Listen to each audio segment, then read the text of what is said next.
భారత బీఎస్ఎఫ్ జవాన్ని పాకిస్తాన్ అప్పగించింది. అటారీ బార్డర్ లో ప్రస్తుతం పాకిస్తాన్ ఆర్మీ నుంచి మన భారత ఆర్మీ స్వాధీనపరుచుకుంది ఆ జవాన్ని. 20 రోజుల తర్వాత పూర్ణం కుమార్ సాహు, పీకే సాహుగా చెప్తున్నటువంటి ఈ జవానే విడుదలయ్యాడు. పొరపాటున పాక్ భూభాగంలోకి వెళ్ళాడు ఈ పీకే సాహు. ఏప్రిల్ 23న పహల్గామ్ ఉగ్రదాడి ఘటన తర్వాత పొరపాటున పాకిస్తాన్ బార్డర్లోకి వెళ్ళిన నేపథ్యంలో ఆయన్ని అక్కడి ఆర్మీ స్వాధీనం చేసుకుంది.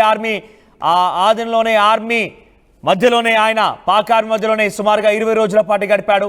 సో పాక్ ఆర్మీ దగ్గర ఎటువంటి అవస్థలు పడ్డాడో ఏమో తెలియదు, కానీ పాక్ ఆర్మీ 20 రోజుల పాటు అక్కడే ఉంచుకుంది. ఒకవైపు ఆపరేషన్ సింధూర్, వరుసగా అటు ఆర్మీ వైపు నుంచి మన వైపుగా దాడులు, మన వైపు నుంచి అటువైపుగా దాడులు, వరుసగా అటువైపు నుంచి ఎయిర్ బేస్ల పేల్చివేత, టెర్రర్ క్యాంప్స్లని నేలమట్టం చేసే ప్రక్రియ, ఇవన్నీ జరుగుతూనే ఉన్నాయి. ఈ క్రమంలోనే పీకే సాహు అక్కడే పాక్ ఆర్మీ మధ్యలో ఉన్నారు. ఎట్టకెళ్ళకి ఈరోజు ఆయనని పాకిస్తాన్ ఆర్మీ విడుదల చేసినట్టుగా తెలుస్తోంది. అటారీ బార్డర్ దగ్గర నుంచి